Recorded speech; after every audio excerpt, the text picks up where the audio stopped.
There is a follow-up this afternoon on an almost scandalous story. A 7-year-old Texas boy whose mother has decided to change his gender.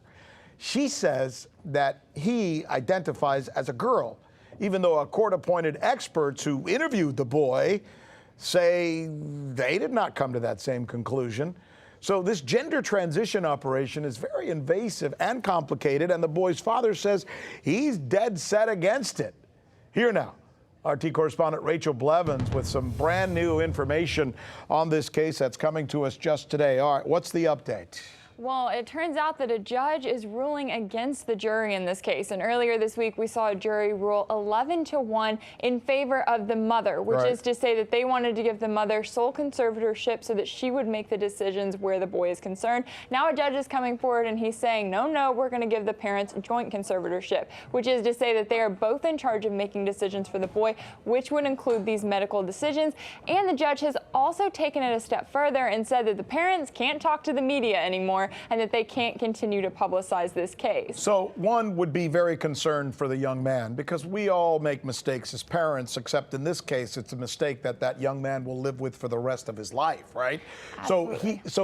Everything comes down to this operation, this gender identification procedure that he's supposed to go through? Right, and that will happen eventually, but it starts as young as 8 years old, and it starts by giving the child hormone-altering drugs or puberty blockers, which is to say that it would keep him from going through puberty to then turn into a man, which who's to say that if this young boy at 7 years old goes through puberty, then he may say, oh, wait a second, I don't enjoy wearing pink dresses or being called Luna. Yeah, but it's not just about pink dress. No, wait, it's not just about pink dresses and stuff. We're talking about physical changes to man parts, turning them into women parts, right? I mean, and giving pardon me for maybe not explaining it medically right, but right? Is that it? Yes, that's what will eventually happen after they give him all of these drugs to then change his hormones and to change. So essentially, they would be chemically castrating him before they do the actual procedure. So that's the biggest concern. And now the dad has a say in this, which means it may not happen. It may end up in a court case for a while. Yes. What a story. Good stuff. Thanks for bringing us the update. I think it's important.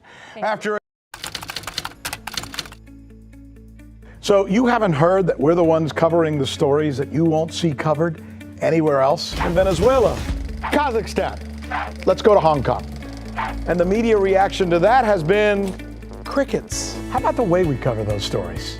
What the hell does that mean? Wale. That's the key word in this case, uprising. Keep? Can you believe that? Watching. This is the right thing for members of the media to do, to actually pick sides. Look, if you like what you see, subscribe.